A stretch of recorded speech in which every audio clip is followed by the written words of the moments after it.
उत्तर प्रदेश में हर तबके के बच्चे को बेहतर शिक्षा मिले, इस प्रयास लगातार उत्तर प्रदेश सरकार करती नजर आ रही है, लेकिन उन्हीं प्रयासों पर कानपुर शिक्षा विभाग के अधिकारी व जिला प्रशासन पलीता लगाने पर तुले हुए हैं। हम यूं ही नहीं कह रहे हैं, इसका जीता जागता उदाहरण है कानपुर के जूहीगढ़ा स्थित जीपीजी हायर सेकेंडरी स्कूल में देखने को मिल जाएगा, जहां देश के भविष्य बच्चों मौत के साए में पढ़ने को मजबूर दिखाई पड़ रहे हैं, क्योंकि इनकी जान की कोई फिक्र न तो शिक्षा विभाग की है, ना ही कानपुर जिला प्रशासन की।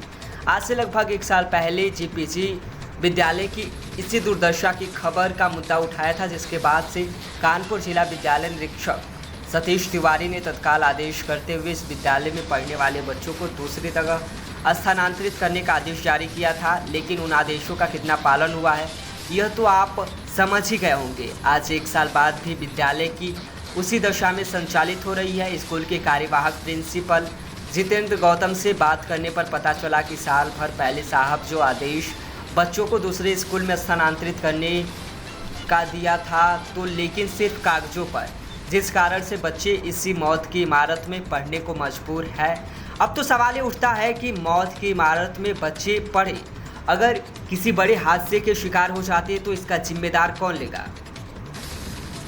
जब इसी मामले को लेकर जिला विद्यालय निरीक्षक सतीश तिवारी से बात की तो उनका पुनः वही रटा रटाया बयान था कि अधिकारियों को भेजकर स्कूल की दशा की जांच कर बच्चों को दूसरी जगह शिफ्ट किया जाएगा। यह बात जिला विद्यालय निरीक्षक साहब ने 1 साल पहले भी दोहराई थी।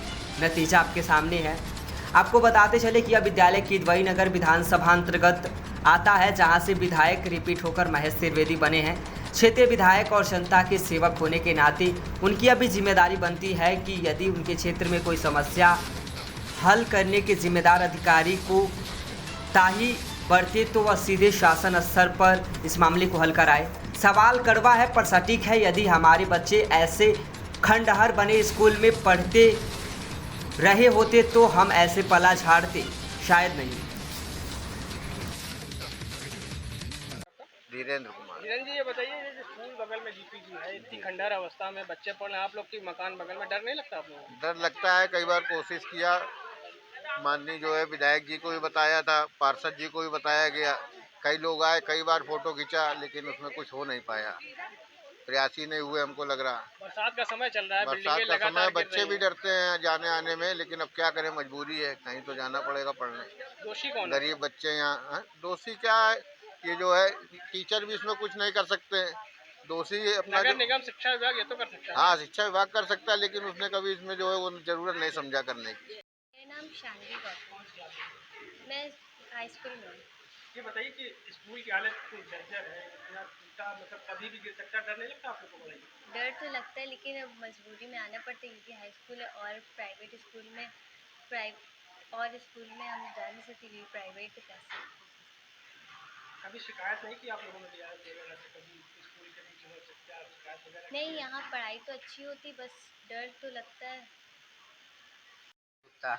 तो ये बताओ कि कौन सी क्लास में पढ़ते हो? High school. डर नहीं लगता कि खंडर स्कूल में पढ़ रहा हो, गिर जाए बिल्डिंग? डर तो लगता है मगर पढ़ना पड़ेगा। कभी शिकायत वगैरह की कोई अधिकारी वगैरह से कि भैया, माँ बाप मना नहीं करते कि ऐसे स्कूल में पढ़ रहे हो, गिर जाएगा? तो मना तो करते मगर मजबूरी पढ़ना पड़ेगा।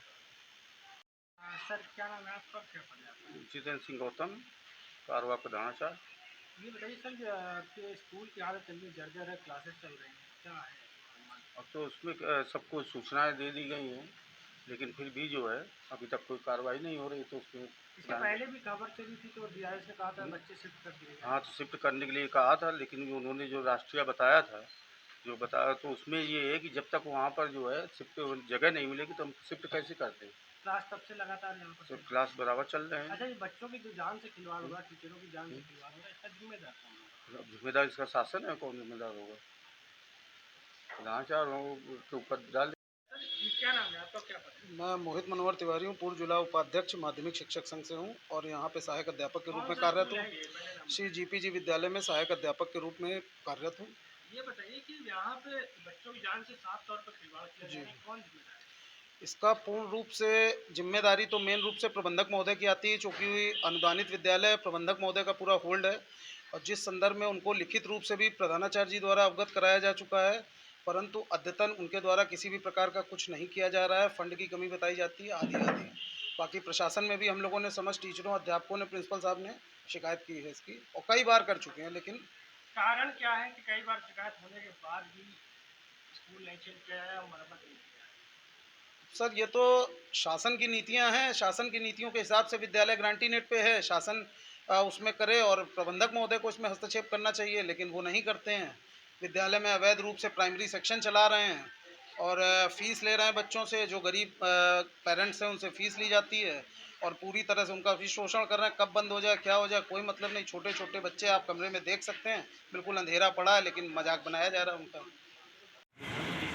सर, 1 साल पहले आपने पत्र जारी किया था जीपीजी स्कूल के बच्चों को राष्ट्रीय में शिफ्ट करने को लेकर, लेकिन आज भी बच्चे उसी जर्जर मकान में पड़ रहे हैं और बारिश का आलम यह है कि बारिश लगातार हो रही, कभी भी कोई बड़ा हादसा हो सकता है। क्या कहना है इस पर? हाँ, ये चीज़ अभी संज्ञान में आई थी, जिस पर जिलाधिकारी महोदय द्वारा कल जांच भी कराई गई है। ACM 6 और मेरे प्रधानाचार्य और ADSA उनकी जांच रिपोर्ट प्राप्त हो गई है। भवन जर्जर है, लेकिन उन्होंने 1-2 कमरे उसके ठीक भी बताए हैं कि 1-2 कमरे उसके ठीक हैं जहाँ पे बच्चे बैठाए जा रहे हैं।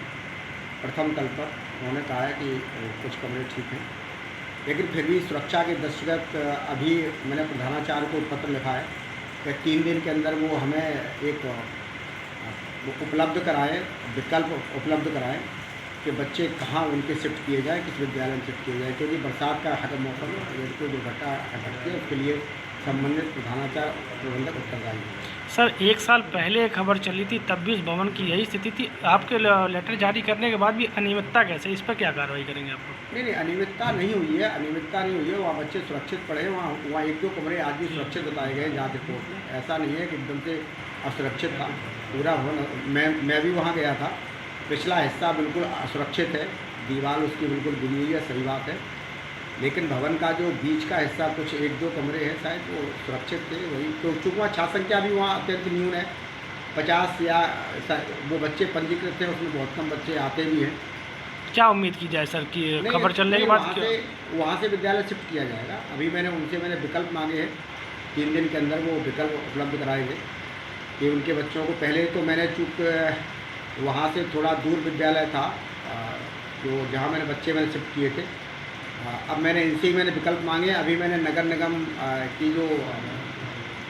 जो शिक्षा विभाग को देखती है उनसे भी मैंने बात की थी थोड़ी देर पहले दूरभाष में। वहाँ एक बगल में श्री रत्न शुक्ल इंटर कॉलेज है, लेकिन उनके द्वारा बताया गया है कि वो भी इंटर कॉलेज बहुत जर्जर है अवस्था में है, वहाँ उनके बच्चे बैठने के लिए पर्याप्त स्थान उपलब्ध नहीं हो रहा है। तो इसलिए अब वहाँ प्रिंसिपल और प्रबंधक से ही मेरे द्वारा विकल्प मांगा जा रहा है कि आप हमें आसपास के विकल्प बताएं।